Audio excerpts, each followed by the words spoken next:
আসসালামু আলাইকুম। আশা করি সবাই ভালো আছেন। আমন্ত্রণ জানাচ্ছি নতুন আরও একটি রেসিপি দেখার জন্য।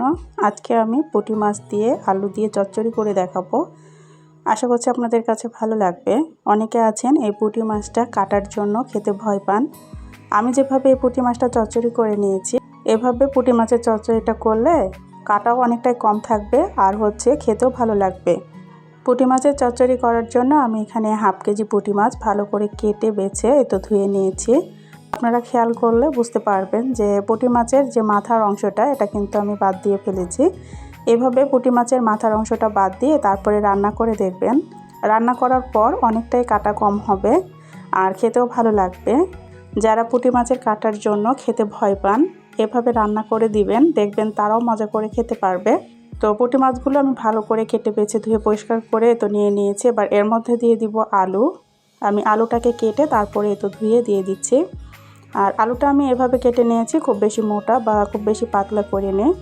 এবার সব উপকরণগুলো এর মধ্যে আমি দিয়ে দিচ্ছি কাঁচামরিচ ফালি। এরপরে দিয়ে দিব পেঁয়াজ কুচি। পেঁয়াজটা একটু বেশি করে দেওয়ার চেষ্টা করবেন, তাহলে কিন্তু ছোটো মাছের চচ্চড়িটা খেতে বেশি ভালো লাগে। এরপরে দিয়ে দিব হলুদের গুঁড়া, দিয়ে দিচ্ছি শুকনো মরিচের গুঁড়া।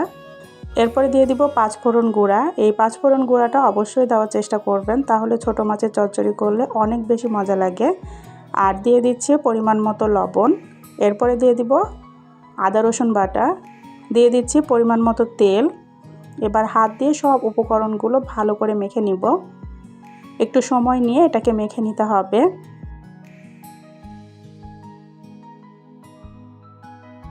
ছোটো মাছের চচ্চড়ি এভাবে হাতে মেখে করলে অনেক বেশি মজা হয় খেতে।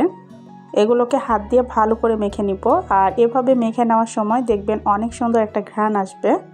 আমি ভালো করে মেখে নিয়েছি। এবার হাতটা ধুয়ে পরিমাণ মতো পানি দিয়ে দিচ্ছি।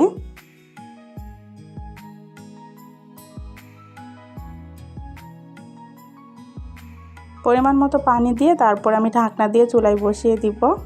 বেশ কিছুক্ষণ আমি রান্না করে নিয়েছি। তো দেখতেই পাচ্ছেন এটা বলক চলে এসেছে। এবার ভালো করে উল্টিয়ে পাল্টিয়ে এটা আলতো হাতে নাড়াচাড়া করে দিতে হবে।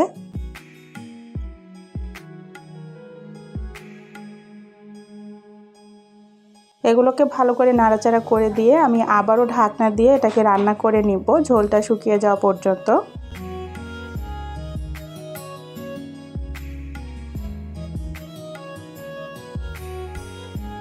ফিরে এলাম কিছুক্ষণ পর। আর এই তো দেখতেই পাচ্ছেন এর ভেতরে একটুকু পানি নেই, ঝোলটা পুরোপুরি শুকিয়ে গেছে আর এর ভেতর থেকে তেল ছেড়ে দিয়েছে। যখন দেখবেন ছোটো মাছের চচ্চড়ি এইরকম কড়াইয়ের গায়ে কিছুটা লেগে গেছে, তখন বুঝে নেবেন ছোটো মাছের চচ্চড়িটা হয়ে গেছে। এবার চুলাটা বন্ধ করে আমি নামিয়ে নিব। পুঁটি মাছটা অনেক বেশি কাটা থাকে, সেজন্য অনেকে খেতে ভয় পান। তো এভাবে যদি পুঁটি মাছের মাথাটা ফেলে তারপরে রান্না করেন, তাহলে দেখবেন অনেক বেশি কাটা কমে যাবে আর খেতেও ভালো লাগে। এবার এগুলোকে একটা প্লেটে উঠিয়ে আপনাদেরকে দেখাচ্ছি কতটা লোভনীয় হয়েছে। দেখতেই পাচ্ছেন কতটা লোভনীয় হয়েছে। আর এভাবে একবার পুঁটি মাছের চচ্চড়িটা করে দেখবেন, আশা করছি আপনাদের কাছে ভালো লাগবে। ছোটো মাছের চচ্চড়ি এভাবে হাতে মেখে করলে অনেক বেশি মজা হয় খেতে। আশা করি আজকের এই সহজ পুঁটি মাছের রেসিপিটা আপনাদের কাছে ভালো লেগেছে। আর যদি ভালো লেগে থাকে প্লিজ একটা লাইক দিয়ে চ্যানেলটা সাবস্ক্রাইব করে আমার সাথেই থেকে যেতে পারেন। আজ এ পর্যন্তই। সবাইকে আল্লাহ হাফিজ।